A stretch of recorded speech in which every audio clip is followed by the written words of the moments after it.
Hi, everybody. I'm Krista Olsen. I'm a technical assistant for the South Carolina Statewide Deaf-Blind Project.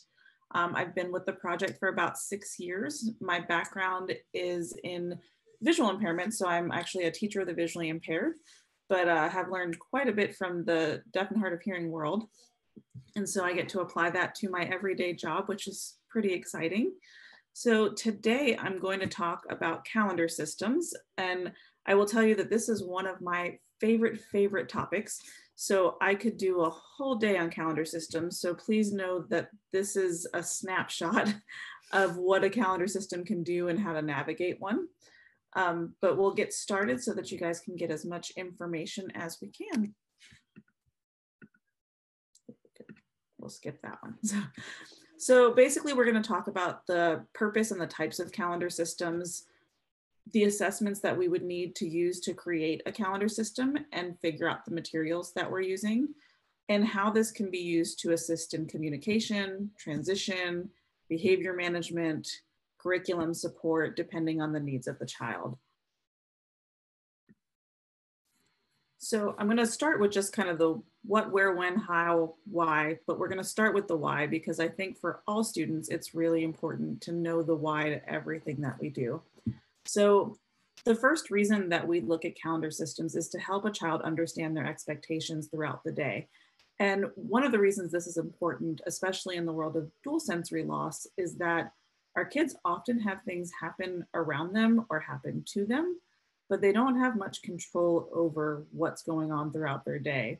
And so even for a child who may not also have vision loss, but only has hearing loss, they may be missing those natural cues that are happening in their school day. So like the bell ringing to change class or somebody knocking on the door might not be as clear for them. And so we want to give them as many tools to kind of expect what's going on through the day as we possibly can.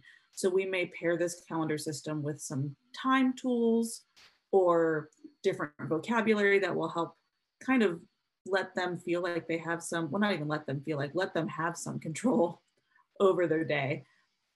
So that's one of the biggest components. The next part is it facilitates communication. And so oftentimes a barrier in the world of dual sensory loss is communication, that our kids may have unique communication needs. So some of our kids may be using a picture system paired with sign language. They may be using real objects. And so we want to make sure that we're facilitating ways for them to be able to tell us their wants and their needs, and also to just be able to comment, and for us to communicate those things to them as well. Because again, we are giving some level of control. This helps with some of those negative behaviors that we often see at transition times. So that's a huge benefit of calendar systems, and it provides that emotional support that goes along with those behavior issues that arise when we don't know what's happening throughout our day.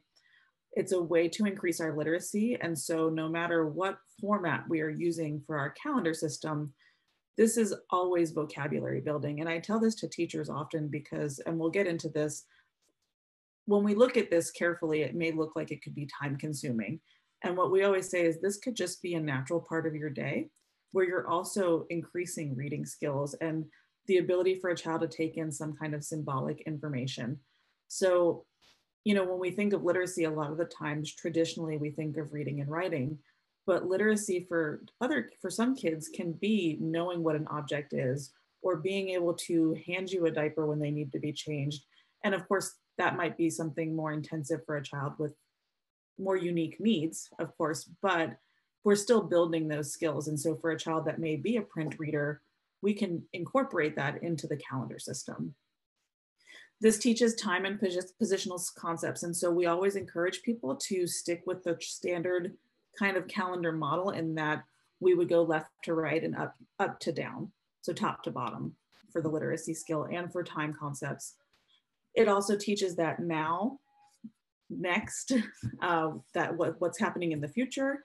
And we can also talk about what happened in the past. And we can build some academic and life skill concepts along with that. And so we'll talk a little bit about routines within a calendar system that can help build those things out as well. And please, if you guys, anybody has questions or like that, if you put them in the Q&A or if somebody wants to pop up and tell me, I'm open to answer during or after. So who can use a calendar system? I can't see any faces right now, but I would bet that if I said, raise your hand if you use the calendar on your phone, or if you use an Alexa or a Google Home, I think everybody would probably raise their hand right now. I know that I can't live without my calendar in my phone. So everybody can use a calendar system. I think we all need that for the emotional and support that we can, if we're prepping for our day and we know that something is coming, if I know I have a dentist appointment, I'm probably gonna floss a couple more times before I go to it because it's on my calendar and I know it's coming. So I get mentally prepared to do that. So this gives children or adults or anybody the ability to prepare for what's coming for the day. Teachers and families are a huge part of implementing a calendar system. And so we of course want to make sure that everybody is involved and as much as we can that it's consistent across settings. I always say trust the purpose of the calendar. So know that, there may be some issues starting it up, or there may be some things that you need to tweak or change. But if you stay with it and you stick with the, being consistent with it, then you usually will see quite a bit of benefit to it. I do see a question in the Q&A, but I can't pull it up. So if anybody wants to speak it out, or I'll look at it at the very end, that's fine too. Hey, Krista, it says, which category of children's age are the calendar systems designed for? All. So that's a great question. So there is no age limit because, like we said, the calendars are uniquely designed for each student depending on their need. We could look at a child who, or maybe not a child, maybe a young adult who's 15 years old and see if they need intensive support where it may be, like I said, objects or representations of things, or they could be using something like a phone calendar that we keep on our phone. And so it really is for everybody and for all ages. So honestly, even at the adult level, if I was working with adults, if we had somebody who really didn't feel like they were in control of their day, I would still recommend it for them. I just think it's beneficial for everybody. So the kids can benefit anywhere. So of course we usually start at home or at school, but I've seen calendar systems work very effectively within a therapy setting. And so I apologize for the little typo on that slide, but I've seen somebody do a system within the therapy. So they're setting up the activities that the child needs to do within PT or physical therapy. And they're saying, first you can run, then you can do the bicycle, and then you can do the balance ball. And so it gave that child the security to know what is expected of them, and they could mentally prepare for it. And then I've also seen calendar systems used in a portable way, so on the go. So let's say you're getting in the car to go to a store, you may use a binder type of system that you can give to the child, and they can have it, wherever they're going, and again, have that security and some control over what's happening. So these are simple things, but they're important things. When you do decide to implement a calendar system, it needs to be within the student's reach and or sightline. So we don't want to put something where only the teacher can get to it or mom and dad can get to it. We want the child to have ownership over the system. They need to know how to navigate their system. And there's different ways that we can implement this that we'll talk about in a little bit, but it needs to be theirs. And so oftentimes I'll find in the school system, we'll fall into a trap of, well, it's just quicker for me to grab the thing and give it to the kid. And then we go to do whatever we want to do. But then we miss that communication opportunity to sit with the child at their calendar system and say, this is what just happened. We're all done with that, and talk about that if we want to. This is what's coming next. And so we get to build all of that communication and comprehension and literacy and connection that some of our kids are really missing during that time. And so it really needs to be in a place where the child can reach and access it. So these are some examples of just some stationary systems.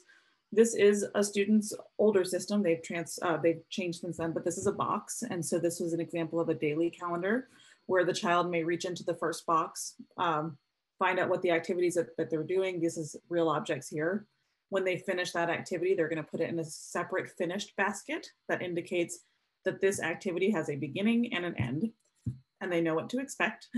And then they would go to the next box. And so This was the original calendar system with real objects for that particular student. This is an example of a wall calendar. And so this is something that you'll often see in self-contained classrooms on the wall, but this does not have to be just in that type of classroom. It can really be anywhere, and we can set it up for that student to be appropriate for them. But this is picture symbols. So these are just regular kind of PEC symbols on this wall. And again, it's the same concept. They're going to pull it off from left to right. As they complete the activity, they'll put it in a finished space. For children who are visually impaired, we highly recommend that the finished basket or finished area is visually and tactily different than every other part of the calendar system, so they know that this is the definitive end. So when we talked a little bit about that calendar on the go, this is for the child that may change classes or has a lot of appointments or therapy.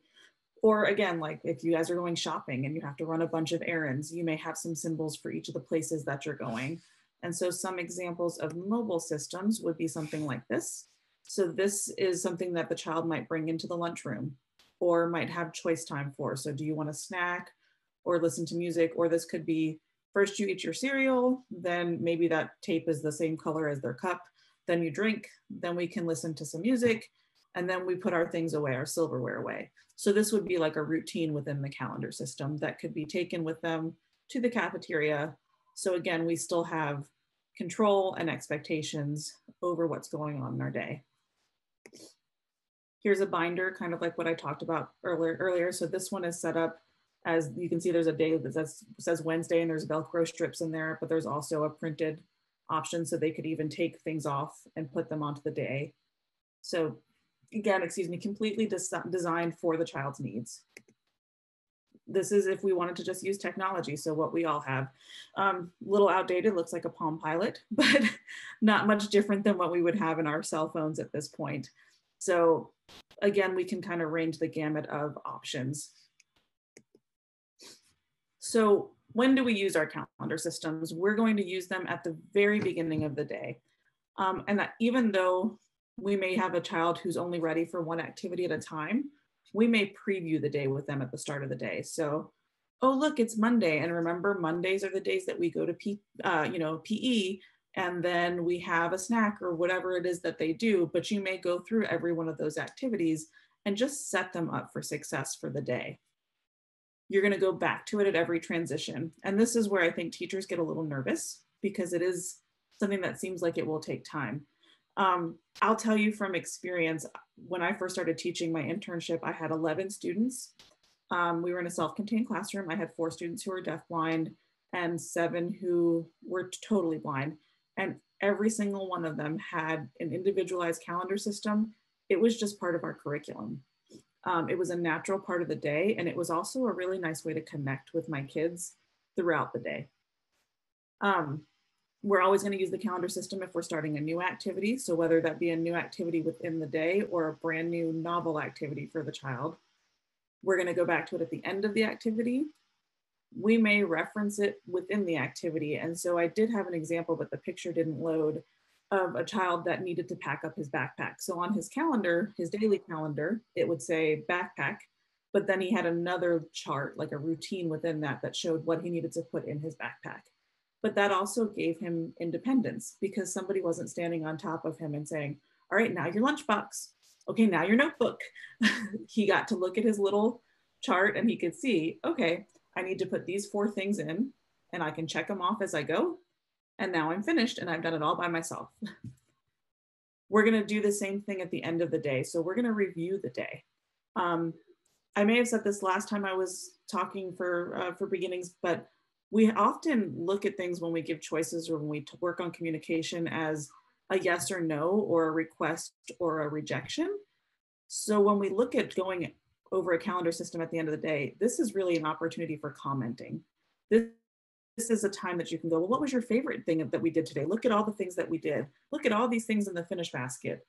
You know, did you like going to music? Did you like, coloring with your friends? Did you not like this? So we can talk a little bit about that. And then it's also a really beautiful way to be able to show change. If something has changed during the day, there's a way that you can say, you know what, let's draw an X over this and we're going to pick a different activity. Or it's raining today. Can you help me switch out the symbol for this system? So it's a very concrete way to explain that the day isn't going to go as planned, but that's okay. We still can know what to expect within the system. So the bigger piece of calendar systems, and this is the part that I could probably spend a full day on, is how to choose what to use in your calendar system. So always, if the child has an IEP and has an educational team, by all means, even if you're a family and everything, and I highly encourage the educational team. So if we have educational providers on right now, please work with the family, because the family is going to know symbols and things that we just don't know about our kids. So please work together.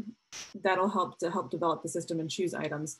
But you also want to make sure that you assess. And so some of the things that I have listed here are somewhat more vision specific, but that doesn't mean that they wouldn't meet a need for a child with dual sensory loss or with hearing loss. And so the first is a learning media assessment. And it really looks at what a child's primary learning mode is. So are they a visual learner, auditory, or tactile learner? The part on the right, that SLK routines book, that's the sensory learning kit. And that dives a little bit deeper. So the learning media assessment is typically for children who are on an academic path, whereas the sensory learning kit may look at kids who have more intense communication needs.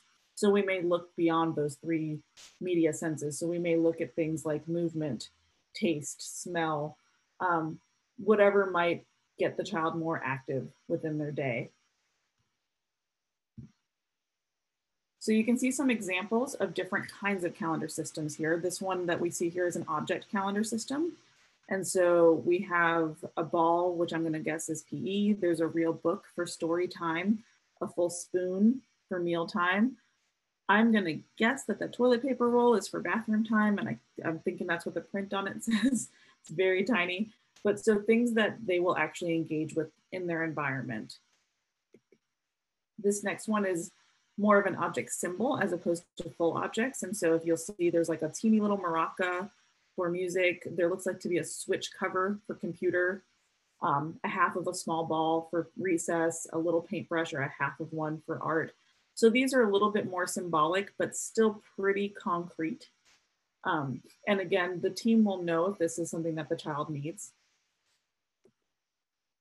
This next one is kind of a combination of some symbols and some textures and some half symbols as well. So you see like a half a cup, a door handle, but you also see a star, a round circle. So this may be, if a child is ready for some abstract language and communication, we may look at some of those symbols. And this is just a general picture schedule and a written schedule if you look on the bottom there. So just your typical PEC pictures to go through the day. There are some photo ones. This is actually an app called iPrompts that you can download on any iDevice. And this actually, along with giving the picture of the activity and the description of it, it also has a timer. So it goes down to red as that, you know, as the time goes down. And so that's also a nice way to have a concrete expectation for a child. And so some kids that are really, really time oriented really like having a timer, or if they're on a schedule in school, that timer can be very, very useful. So I often recommend that for specific activities, you may want to pair it with a timer. And there are visual timers, auditory timers, ones that do both. I usually recommend, we have one that we keep in stock for our lending library that has the same red, yellow, and green lighting system, but so it's got the lights that change. It also has a sound that change, and you can adjust the timing any way you want it to go. So that can be paired with the calendar activity, and that child will know, you know, my time is almost up. And again, we're going to see a reduction in some of those behaviors once they know this is my expectation. This is just a typical written calendar. And so for this one, this child is putting a sticker after they finish every activity. And so again, that finished component can be different depending on the child and what appeals to them. I've had students peel stickers off. I've had them put things on. I've had them rip Velcro off. So there's a lot of different options for that. This is more looking at a basic calendar. So this is just when we're starting a child off, we may look at just a first then. This is in Braille. So this child may first do one activity and then they get to do the next one. And so that's another starting point that we can use. But again, you get to see that, like, again, the system can be in any format that we need it for a child. So when we're picking these objects, the first thing that I would say is map out your day. So whatever the activities are for the day, we'll create a list and start looking at them. We're going to look at the most motivating activities first. So if a child hates to eat, we are not going to choose to implement the calendar system at lunchtime at first. Lunch is eventually going to be included in that calendar system, but we want the child to bond with the system in that way. So we want them to have some ownership. We want them to enjoy it. So we may pick choice time as the first thing, or we may pick recess, whatever it is that may be really exciting for them. I also always tell families and school systems, don't bite off more than you or the child can chew. So don't start by putting the whole day in there, especially if you or the child are not ready for that. Just pick a few things, because the truth is if you're overwhelmed, the student's going to feel it. The child is going to feel it. So take it slow and then make sure that the items are meaningful. So I often share a story, and I know the parent very well, so she won't mind, but we were talking about setting up an item for his bus. So he was riding the bus and she needed a new symbol for that. And so we were discussing it and she said, well, in terms of unique textures, I can't really use a seatbelt because we're using that for home for when he goes in the car. So maybe I can do a part of the tire. And so my first question is, I'm not opposed to that, but how often does he touch the tire? And this is for a child who does not have any vision or very low vision, and has a significant hearing loss as well. And so she was like, oh, I guess that makes sense. So we had to go back to the drawing board and go, okay, well, what does he touch that's unique about this activity that we can build in? Sometimes we're going to build something in for our child. So I worked with a teacher once who said the child loved walking outside every day. And I said, great, what does he do when he goes outside? And he said, well, nothing, he just walks. And I said, well, if he's not touching anything with his hands and he's only touching the sidewalk with his feet, that's going to be a hard thing for me to pick a symbol for. But what we could do is make sure he touches a tree as soon as you walk outside. Every day, put his hand on the same tree. Then we could take bark and build it into the calendar system, because that'll be a texture that he's familiar with that will be symbolic. So we may have to get creative in the way that we build these items in, but the fact that the biggest purpose is that they mean something to the child. So again, if the child is a reader, then by all means use print. If the child typically takes in receptive information by sign, there's no reason why we couldn't do pictures of somebody signing. Or I've been looking into the idea of doing like UPC codes, where maybe they could scan the UPC code and then they get a little video, so that it's not just the static pictures. So again, lots of ability to get creative with the system. So here's just an example of different systems. So one child might use picture symbols for bus. One child might use the full bus harness as a full object symbol. And we may have another child who's ready for a tactile symbolic symbol. And so we might just use that symbolic or the seatbelt material. And then we're just going to get quickly into different types of calendar systems. So when we start, we know that our kids are not ready, again, for that full day or for that full week, unless they've met a certain level of criteria. And so there is a book that I highly recommend. It's called Calendars. It's by Robbie Bleha, and it was published by Texas School for the Blind and Visually Impaired. And she has a checklist for every one of these systems that says, if the child is doing X, Y, Z, they're ready to move into this next system. This first one is just the basics. This is when a child is just getting ready to start with a system. And so it's one routine. You're going to bring a little container that has whatever item it is or picture that you're using to represent an activity. And you're going to bring the finished basket. Again, very, very different from the original basket. So you'll see here, this is a round kind of colander that has an item on it. And to the right, there's a yellow kind of netted basket. So they can use those as that, sorry, the yellow one is their finished basket. This is going to be brought directly to the child. We're going to help them navigate, whether it be that we help hand under hand move their hand into the item, or we put the item in their hand in the beginning. We go through, you know, we say this is, maybe that's an OT symbol. So it's OT, it's time for OT. We're going to take this over to the OT classroom or the OT area. They're going to keep that symbol with them. At the end, we're going to bring both baskets over and we're going to have them move from the one basket to the finished basket.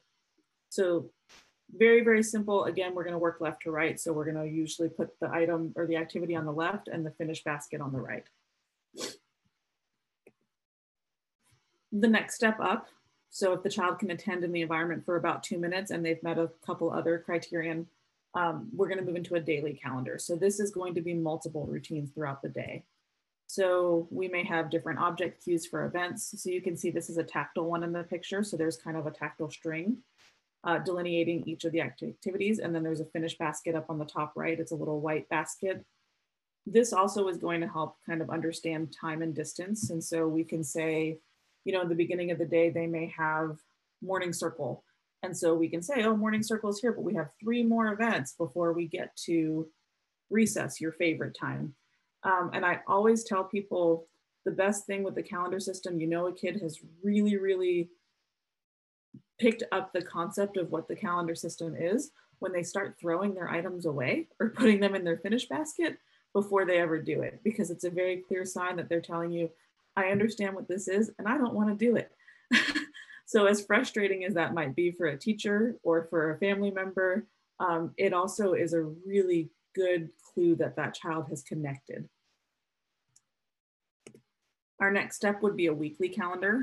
So this one, you can see there's kind of a blue outline that shows what the day of the week is. There's still activities within that day. So there's still a kind of a daily calendar aspect to this. But oftentimes what we'll say is find something unique about that day or each day of the week, and then choose a symbol. So a lot of the times in elementary school settings, that might be specials. So art, music, PE. So we might pick those as our daily symbols. And then we're still gonna have that set up for the calendar. So, and then you get to talk about vocabulary for past and future days of the week. So what did we do on Monday? And they have that kind of concrete reference that they can go back to if they need it. And again, we're looking at expanding that vocabulary, and we're still keeping that daily calendar. We're just getting a little bit broader. Then we can move to a monthly calendar. So same concept as before. Again, we're just kind of looking at maybe the representation of a week. So you can see here, there's a green band that goes around what looks like is going to be the 3rd week of that month. And then the weeks that have finished have a red band across them. So again, this gives our kids a concrete way to understand what's happening through their day and to prepare themselves mentally for changes and all of that good stuff. And so again, I think we all do this with our own technology. So this is just a way to give our kids their own way to do it, something that's accessible for them. So showing a calendar change, we may do the universal no symbol. So we may have like a card that just has this little red, you know, with a line through it, and we might place that on top of a card. We may close a lid on a box if we need to. We may place that item in an all done, and we want to make sure that the child is part of that change. So if we are changing the symbol out, have them help you change it. Again, it gives them ownership and it gives them a way to be involved so that they really can get closer to the understanding that this is what's happening throughout the day. Just some last tips, and I think I have maybe 1 or 2 minutes left. Let the child set the pace. And so there is nothing wrong if a child needs to be on an anticipation calendar for a year. That is a-okay. Because this is their system. And so they get to set the pace. If they are ready to move right along, let's do it. But it's fluid. So this could, you may need to back things up every once in a while. You may need to speed things up every once in a while. And that is absolutely fine. Make sure that you make time for the calendar system. So make this part of your literacy lesson, and then it won't necessarily feel like such a time consuming part of the day. Let this be a place to increase that communication. The student that I was talking about before is the one that actually has the real objects in the boxes, did not have any formal communication until he was 14. And once the calendar system was in place and he connected with it, it exploded for him. And we're talking no real communication to a child that's using verbal, sign, real objects, and probably has a good 150 words or so now that he can communicate with somebody else. And he loves it, of course, because we all want that connection. We want to be able to connect with people. Make sure that they're active in the calendar process. And I think I've probably said that 100 times, but it can never be said too much. And make sure you're listening to them. So you may choose a symbol and your child may choose another one. So the same child that I was mentioning just a second ago, his mom had chosen a diaper or something for, no, a plastic bag for going to the store. And he just was not connecting with it because he connected that plastic bag with shopping. And so, he connected the plastic bag with getting his diaper changed. And so he started bringing the bag to her for diaper changes. And so they ended up changing the symbol system. So listen to the kid because they're going to help choose what works for them. So it's always trial and error. You may pick a couple of things and then have to go back to the drawing board and change it a little bit. And that is absolutely okay. I always tell people, be ready to fail a little bit, but know that, again, if you stick with it, if you're consistent, you will see progress and understanding and hopefully a happier child because they feel like they're included in part of their day and they know what's happening. And I think that's it. I do have a resource slide if anybody just needs that, but that's the calendar system book and a communication book. And I'll keep those up for now. And I'm open for questions if we have any.